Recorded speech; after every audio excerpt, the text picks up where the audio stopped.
Do you like being in control of everything, every little detail? Do you get super frustrated when things don't go as you planned or when things aren't perfect? Well, today you're in luck because we're going to talk about letting go of control. This is the Existential Stoic podcast. I'm Danny. I'm here with my buddy Randy. What's up, Randy? Yo, Danny. Randy, have you ever struggled with control? Does the Pope wear a funny hat? You know, right? Yes. Yep. Every day of my life. Interesting story. I was just listening to the Untethered Soul, and apparently the reason we have this chatter in our mind is because in the world, we don't control it. But once we start chattering in our mind, we gain this sense of control over it.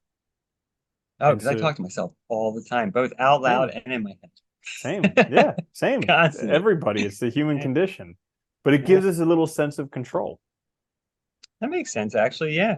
Yeah, well, I mean, I think that's the other funny thing about being human is, right? We want a familiar world that makes sense to us, that we understand and know, but so much is out of our control that trying to control as much as we can feels good because it feels like it's going to be there for us. We can expect it the next day. There's that security. Um, but it also has that downside where we take it way overboard, where gets elevated to the utmost importance, and we're stressed and anxious and angry and not living our lives. Well, it's interesting because we're sold this idea that we actually have any control whatsoever. Like I know. remember I sent you that quote that's like we have free will except for of course we have free will except for the choice to have it. Choice to be, yeah, to have free will. Yeah. And it's like, Well, oh yeah. that's what Sartre said was we're condemned to be free, right? Like we have Yeah. that freedom, but we have no choice about it. Or Yeah. the flip side is we might not even have that. That might just be an Hmm. interpretation of reality that's not even there. Yeah. Probably. And so it's really tricky because I mean, heck, until probably the past few years, I was pretty convinced that I controlled the outcome of my life. You know, Yeah. not the inputs. I controlled the output. I was just like because that's what you're fed growing up. You're like, well, you go to Hmm. school, you get good grades, get a good job, live happily ever after. And it's just like, well, clearly, if I just put the inputs in there, I control the outputs, but life isn't like that. I think that's one of the problems, right? Is that the way we're taught when we're young is that there's this direct correlation between input and output. And so we can control the outputs. Like, yeah, like you said, right? Just go to school, do well, you'll get a good job, you'll have a good life. But we all know that's not true because the markets could change. This, that, or the other. You could hate the job when you start to do it practically. I mean, there's so many variables that you can't control. You can only control what you're doing, the effort you put in, so your attitude, that kind of stuff. Yeah. So I've been really enjoying. I mentioned this before, but I'm going to sound like a broken record for anybody who listens more than once a month. But anyways, I've been really enjoying reading Massimo's book, The Field Guide to the Happy Life, because they're just really short, like a paragraph or two, and I just read each one every day. I read one, and Philosophy books like that are great though. Like the Tao Te Ching's like that and stuff that mhm, you can dip your toe in, you yeah, know? and Yeah. it's just like a great daily reminder, like to get my head out of my own butt and just like and just like remind myself that I don't have any control over anything except for maybe my judgments, my decisions, my actions. And just like if I focus on those things, then I'll probably be okay. You know what I try and do a lot, and I'm not judging anybody because I know I'm also to blame in this case, but like paying attention to how people respond to things and how intense their response is. Because so often I notice like we elevate things to this level that there's just no reason for it. They don't matter that much. Like, it's like when somebody realizes it's raining out, they're like, "Oh, what the F?" It's like, really? you know, or like, like you get a flat tire and just like your whole day's ruined. And it's like, but why? You made that, you ruined it by making that choice, by Uh-huh. dealing with it that way. And I think it's been helping me like gain some insight in my own life about like how this like our tendency to do this just like ruins things rather than makes them better. It doesn't help. It doesn't make us better at dealing with problems or anything. And so I've been trying to just be easier on myself and back off on that a lot of my own Mm-hmm. self-importance, Mm-hmm. you know? That is a really good point because you got to imagine if there was a God up there watching, this person would just be or dolphin or whatever God is would just be looking down at us and being like, this moron doesn't realize that of the billions of galaxies and universes that are out there, the one that he's in existed for 50 billion years before he was alive, and it'll go on for another 400 billion before the sun death of the universe. And he's got a flat tire. Like, does he really think he's that important? He's got to get quite I a remember chuckle. I was shopping at Christmas. I went out to REI, the store, and they were pretty busy and they were out of a lot of stuff. And I was just looking at stuff, and the person next to me was like, "I can't believe they don't have this." Oh, I'm not. I'm like, dude, it's okay. You could order from somewhere. You go to a different store, like, instead. And I think this is our problem. Instead of like, we immediately act like it's against us or targeted at us, and therefore it's personal. Instead of just asking ourselves, like, what can I do instead to fix this? I wanted to ask you, does it Yeah. seem like more things are out of stock now? Like I have this Dude, yes, everywhere. And it's ever not since seems, it's an actual okay. fact that they are. Yeah, I don't get it. Like I have this it seems like since COVID, stuff is just out of stock. And I don't know if it's a new like marketing ploy that these companies think is really great, that like if they're always out of stock of everything, then they'll just sell out as soon as they have any stock. But it's just like Well, everywhere you go, everything is out of stock. well, in COVID when the shipping containers were getting like backed up and like there was this like they realized that they could charge more because of they weren't able to get as many products out and people wanted them. So there was that demand. And I think companies have been intentionally still doing that. I really think they have been intentionally Yeah, doing it because the it's gotta prices be. keep going up. Yeah. And there's like, dude, so many stores I go to now, like it's like every week it's hit or miss. And like the grocery store, like stuff that where they normally have like the same stuff, it's like totally hit and miss now. And like it's Yeah. really weird. Dude, Yeah. I've been having such a hard time getting shoes because like I have a bigger foot, but I never had difficulties getting shoes before COVID. But now like I have a common larger size, and literally if the shoe didn't come in that week, they're always sold out everywhere. But And you're it's not just you're like also not a size that's out I'm of the not like a ordinary either. size You're not like a 17, yeah, you're not a basketball player with like Yeah. where they have to order them special. No. But this is the other thing though, dude. I think I don't know, and this is just my own, I guess, sense of it, but like I get the sense too that like a lot of these stores like don't care if you purchase in store and like they know you can order it, so they just don't care if they carry it either anymore. Like it's like really because I mean I don't know, like dude, none of them are staffed anymore. It's insane. Like, Mm-hmm. and that's the other funny thing because you see people get pissed at the poor people that work there all the time. It's like, dude, they don't make the rules. They don't make any decisions. Like, Yeah. Yeah, just some really greedy people at the top. yeah, Or maybe not even that. Maybe there's just a bunch of MBAs in the middle who are stealing all the money. I think that's more that's likely. also it too. Yeah, Yeah. that was like the worst invention ever was the What NBA. what the heck is the topic of this video today? Oh, losing control or how to what was it? Oh my God, now I can't remember. We're Jesus, hold a on. bunch of old Oh, guys just like letting go of bitching control. We're about the just world. bitching. Being And like, back back then, in gum was my five day. cents, and we didn't get new shoes every Yeah, every control. year.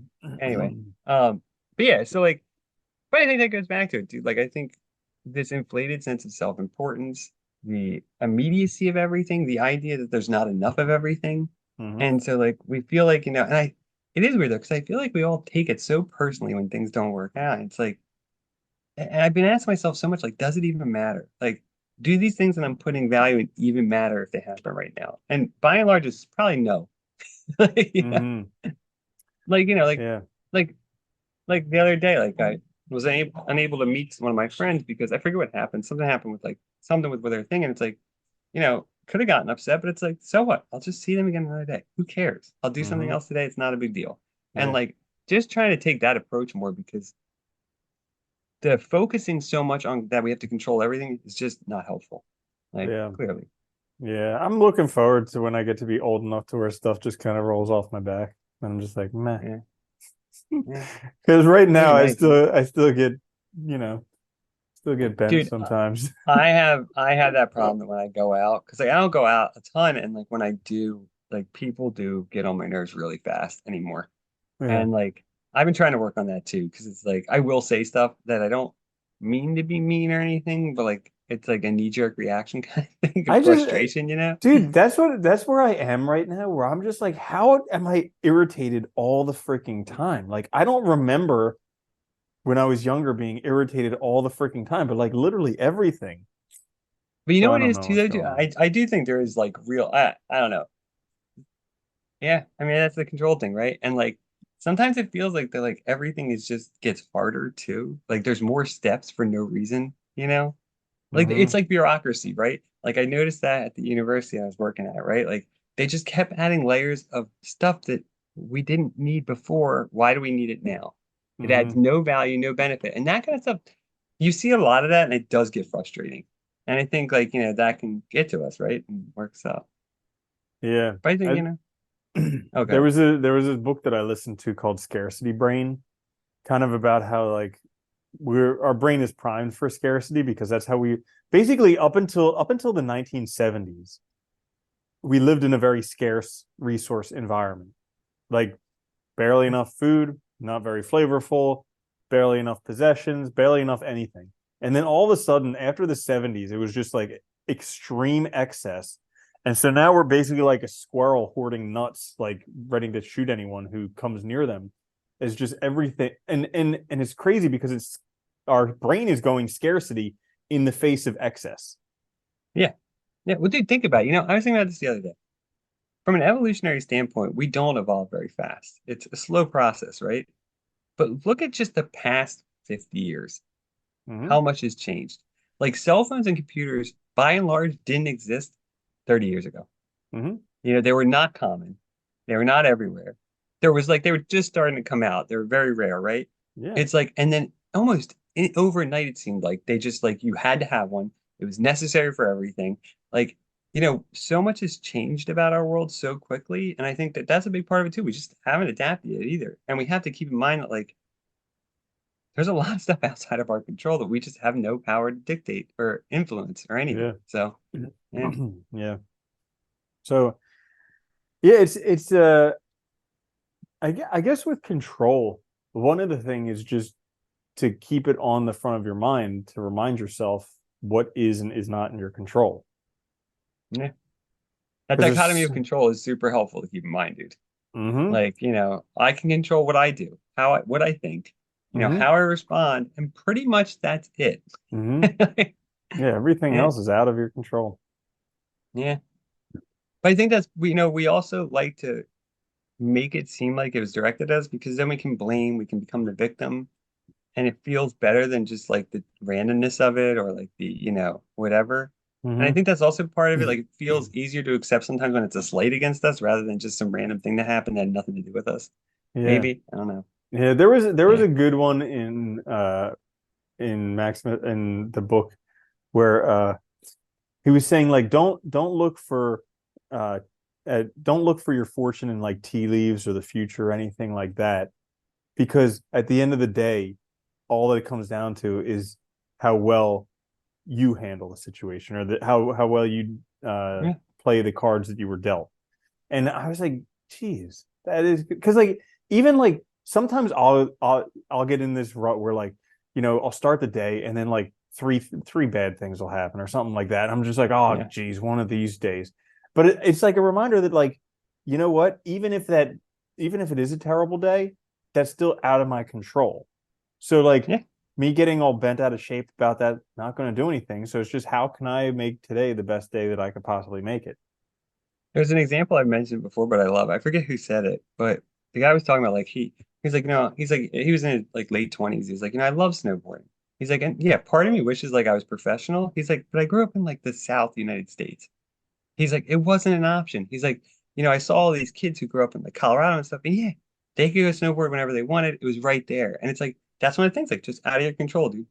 But like, what can you do now? You can enjoy this activity you like. Granted, not as a professional, but you can still enjoy it and do it. And I think that's what we have to kind of focus on more is like, well, what can I do? What's within my power to make this Mm-hmm. better or to take advantage of something or whatever, rather than looking at it as like, because then we get caught up in that whole thing too of like negative wishing, like if only this had happened, if only that. It's like, well, it didn't. You're not accepting reality. Like, Yeah, yeah, crazy. All right, so well, dichotomy control. Oh, you know dichotomy. what? You know Yeah. what I heard? You're a little soul in a riding around in a corpse. That I heard today in I think meditations. I think it was Nice. Epictetus who used to say, "Your little soul riding around in a corpse." And yeah, we just need to remember that. That's it. Yeah. We're here for a short time. Nothing matters after we go. Barely anything matters now. And just let things go a little bit. Don't take everything so seriously. I think that's Hmm. important. I know. I Yeah. keep playing around like, what if there is no free will? What if I have zero choice over any of it? Why am I making such a Nothing big really deal out of it? changes. Yeah. Yeah. Nothing changes. That's the funny thing. All those counterfactuals, like, doesn't matter. Nothing changes because this is still just it. Hmm. Yeah. Yeah. Hmm. Yeah. What are you gonna do? Yeah. That's it. So there you have it. Let go of control. It's the Existential Stoic podcast. Check us out on YouTube or wherever you get your podcast. Please like, share, subscribe, leave a review. All that helps us out a lot. We'll be back later this week with another episode, though. Until then, later, Randy. Later, Danny.